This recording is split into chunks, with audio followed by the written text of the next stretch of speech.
Hey guys, welcome back to the O&D Life. Today I've got a video where I'm going over the chipper, adjusting the stationary plate.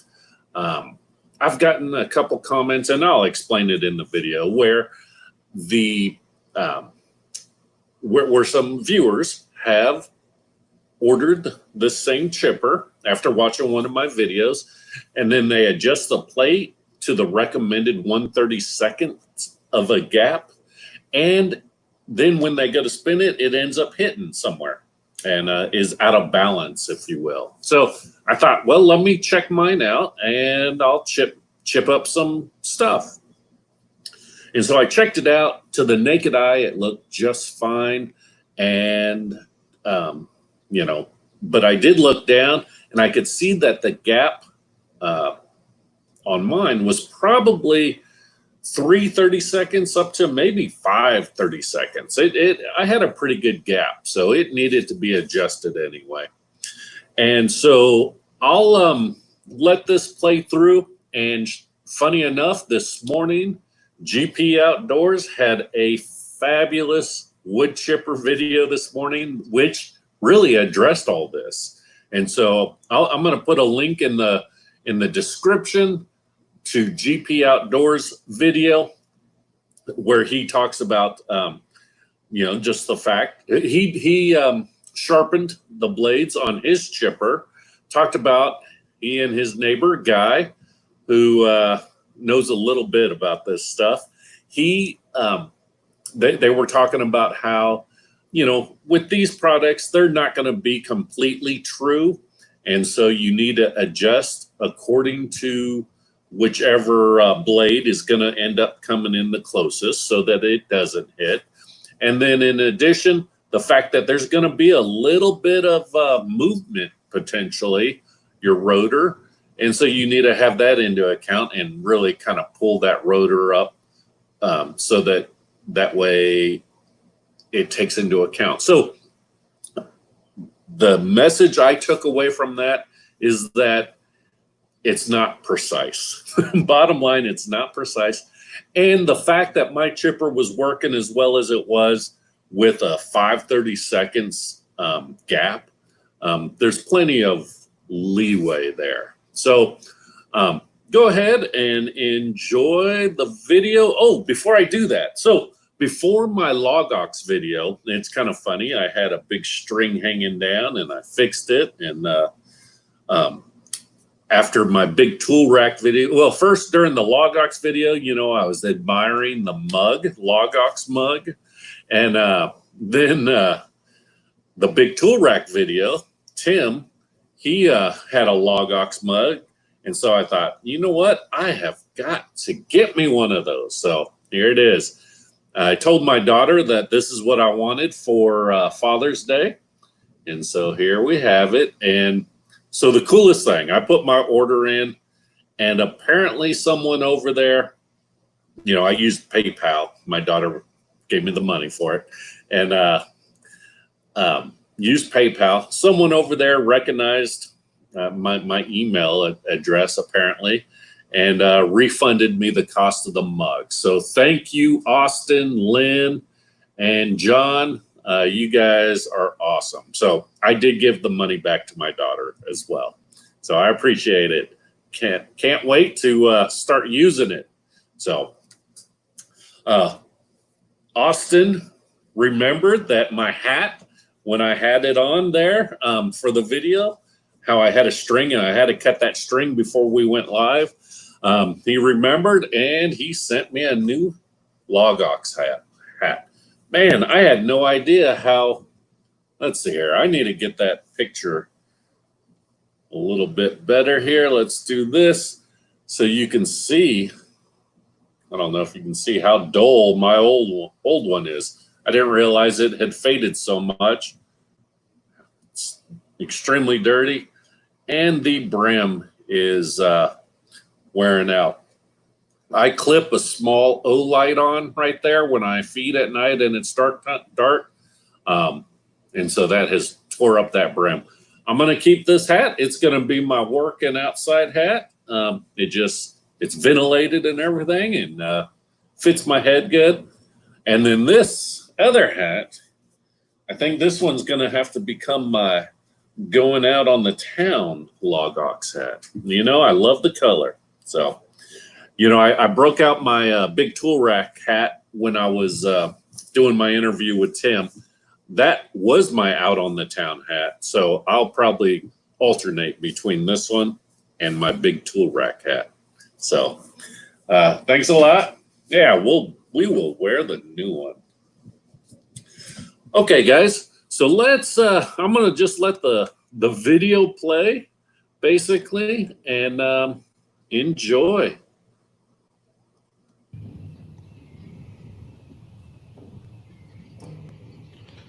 Okay, so I've had some comments on my chipper video where people have actually gotten this chipper and they mentioned that it was out of balance. That when they adjusted the stationary plate, that the blades go against down there, that's where it really showed. They'd get it lined up, or not lined up, but spaced appropriately, spin it, and just see how it really went way out of alignment. So I was checking mine, and it looks like it's okay. So I wonder if they had a bad batch. And I want to say it was relatively recent that these people bought in March of this year, 2020. So one thing that I did notice is that my space down there where my knives, they're supposed to be 1/32 away from the stationary piece down there. I've definitely got a bigger gap, and I don't think you'll be able to see it down there.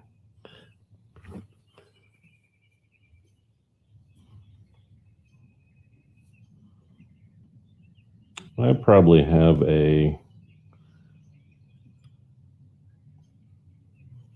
probably 3 times that. So I was getting big chunks, and that might explain why I was sharing so many pins, bolts. So I'll try and get some better footage. I thought I'd just go ahead and put that up though. I'm going to adjust down there. Will that zoom in? See if we can get better angle.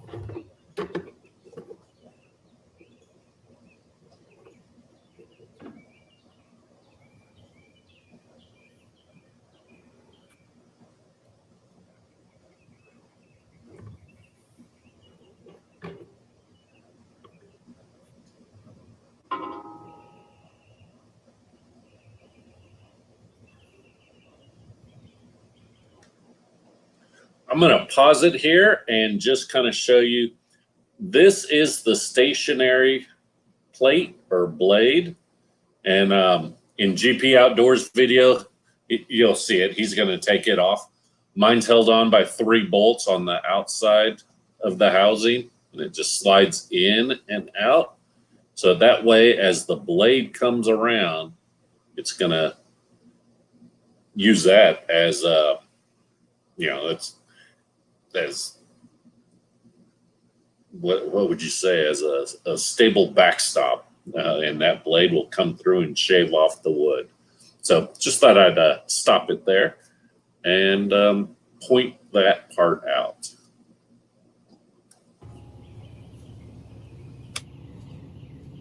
There you go. I'm gonna give it a spin.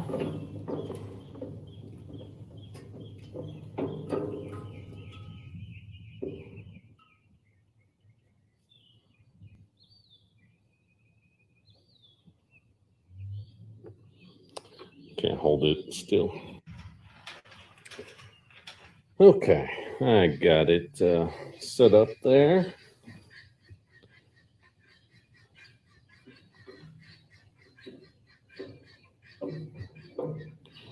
All right, so just to kind of show you,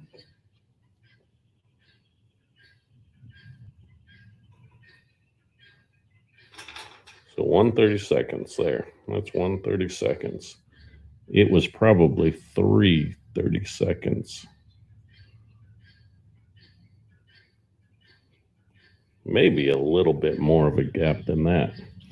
So I did get that adjusted. I'll give you a quick view of how we adjusted that. All right, so those 3 bolts you loosen, and then there's the stationary plate, or I think they even call it a blade, but you can slide that in and out. Now with the 3 holes, it's easy to get it a little bit kinked, you know, cockeyed.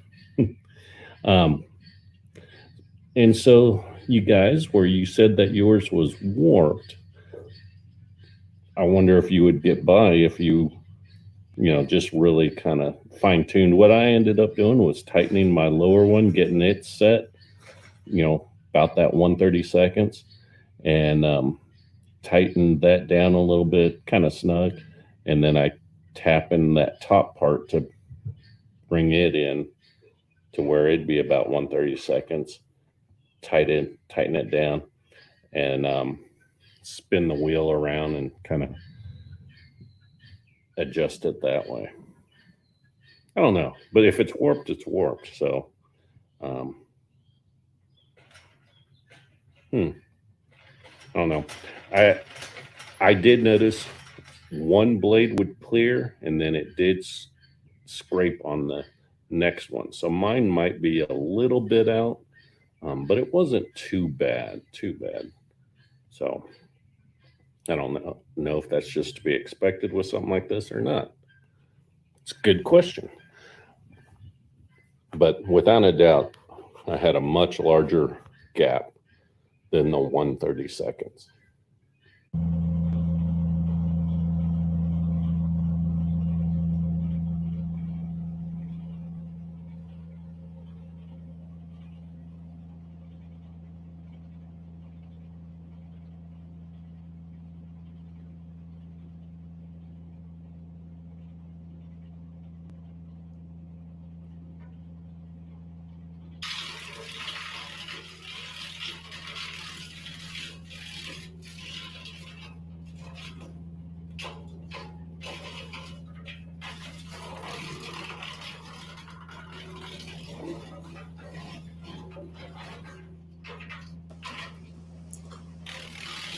While this is playing through, I picked up the helmet with face shield from a Ace Hardware.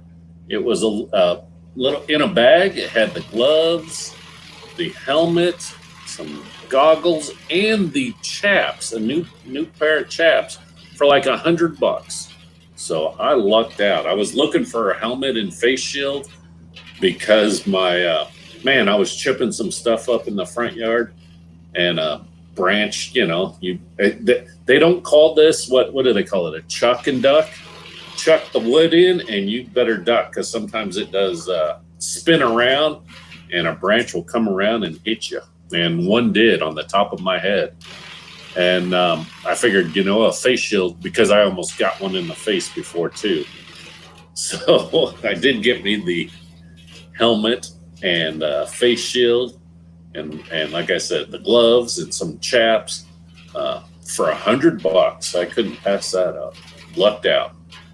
I was expecting to just get the helmet and face shield for what, $60, $70, I think is what they were going for. So that was a pleasant surprise. And I want to say, I don't know if you noticed, man, it's gotten hot again out here. I've got that one of those cooling towels on. I've had that for a long time. Dug it out and wet it, put it around my neck. I don't think it gets any colder than a regular towel. You're supposed to snap it and activate it. But then I also have a cooling fan, a little fan that goes around my neck, pointing up into my face. So I'm going to do a review on that. That's one of those items that someone reached out to see if I'd review it. So I'll get something in with that. But it has warmed up. Trying to think of just while I'm going through this, if there's some other things. I think I'm about done. So you can see the quality of the chips. They are a little bit smaller since I adjusted it. I didn't have a problem with them before.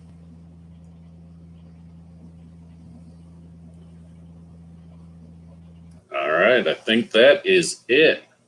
So, not much else to talk about. I'm going to probably get some more chipping footage later on, and we will. I'm trying to think of some lessons learned. Oh, one of the things I noticed, if you have some bigger pieces and they're really long, it will. What's the word I'm looking for? Kind of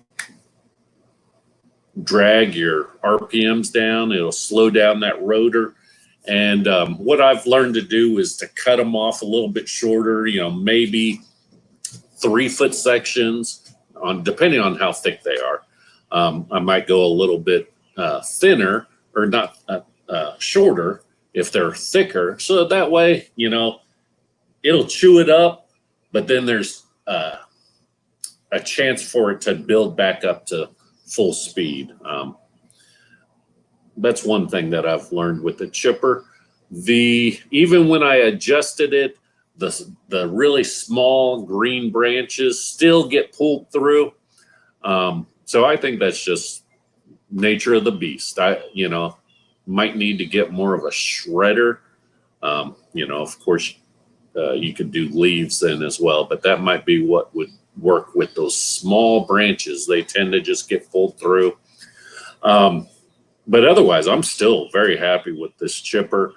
It apparently it is a little bit out of alignment, but after watching GP's video this morning, I feel pretty good that it's just the nature of the machinery, and I'm happy with it. So, anyways, I hope you guys enjoyed it. If you're interested in this chipper, it's actually in my Amazon store. So check out the link down in the description. You can order it from Amazon, and that it's from Betstco, but they sell on Amazon, and you know what? It includes shipping and everything. Last time I checked, and so far so good. The legs are an extra item. It doesn't come with the standard chipper. That is extra. So just so you know, if you're ordering that. And I think that's it, guys. Hope you have a wonderful day. And O&D out. Later.